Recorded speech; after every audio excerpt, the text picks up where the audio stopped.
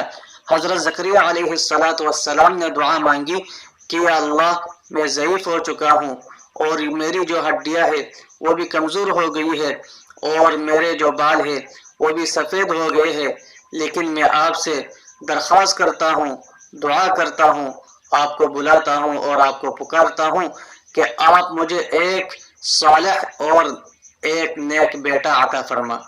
چنانچہ اللہ تعالیٰ نے فرمایا کہ میں آپ کو ایک اچھے بیٹے سے نوازتا ہوں جس کا نام یحییٰ ہوگا۔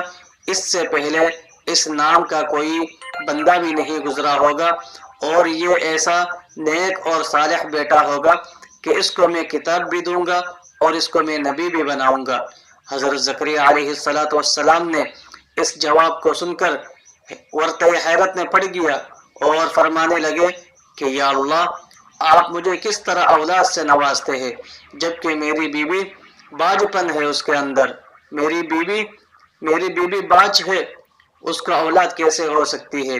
اللہ تعالیٰ نے فرمایا ہاں تو دیکھ لینا ان قریب میں تجھے بہت خوبصورت اور پیارا بیٹا عطا کروں گا۔ تو حضرت زکریا علیہ السلام نے یہ ماجرا دیکھا کہ اللہ تعالیٰ نے حضرت یحییٰ علیہ السلام کو بیٹے کے شکل میں نبی بنا کر بھیج دیا، اور پھر حضرت یحییٰ علیہ السلام کو نبی بنا کر بھیجا اور فرمایا یا یحییٰ خذ الکتاب بقوہ۔ اللہ تعالیٰ نے حضرت یحییٰ علیہ السلام کو کتاب بھی دی ہے، اور حضرت یحییٰ علیہ السلام کو تورات بھی آتی تھی۔ ایک مرسل حدیث میں ہے نبی علیہ السلام نے فرمایا کہ جنت میں جو بھی انسان جائے گا، جنت میں قیامت کے دن جنت میں داخل ہونے سے پہلے ہر انسان کچھ نہ کچھ گناہ لے کر آئے گا، لیکن حضرت یحییٰ علیہ السلام یہ ایک ایسا انسان ہوگا کہ جس کے پاس کوئی بھی گناہ نہیں ہوگا۔ دیکھو یہاں اللہ تعالیٰ نے حضرت زکریا علیہ السلام کی دعا قبول فرمائی اور ایک نیک صالح بیٹے سے سرفراز فرمایا۔ تو یہ ایک عمل ہے، اللہ تعالیٰ کسی کی دعا کو بھی قبول کر لیتا ہے، کسی کے عمل کو بھی قبول کر لیتا ہے۔ اس لیے قوی امید ہے، آپ بھی اللہ تعالیٰ سے دعا کریں، کسی بزرگ یا کسی پیر بابا کے پاس جانے کی ضرورت نہیں۔ یہ ایک عمل ہے، ایک سادہ سا پلیٹ لینا ہے، اس میں سورہ بینہ لکھنا ہے، لم یکن الذین کفروا من اہل الکتاب، یہ ایک سورت ہے اور اس کو لکھنا ہے، اور اس کو لکھنے کے بعد صبح نہار منہ اس میں تھوڑا سا پانی ڈال کے وہ پانی پی لینا ہے۔ 3 دن تک یہ عمل کرنا ہے، انشاءاللہ یہ اس عمل میں انشاءاللہ تاثیر ہوگی اور آپ کو اللہ تعالیٰ اولاد کی نعمت سے سرفراز فرمائیں گے۔ محروم نہیں ہونا چاہیے۔ اللہ تعالیٰ نے حضرت زکریا علیہ السلام کی دعا قبول کی، ان کی بیوی باج تھی، اور اسی طرح حضرت مریم کے کوئی شوہر نہیں تھا، پھر بھی اللہ تعالیٰ نے اولاد سے سرفراز فرمایا ہے۔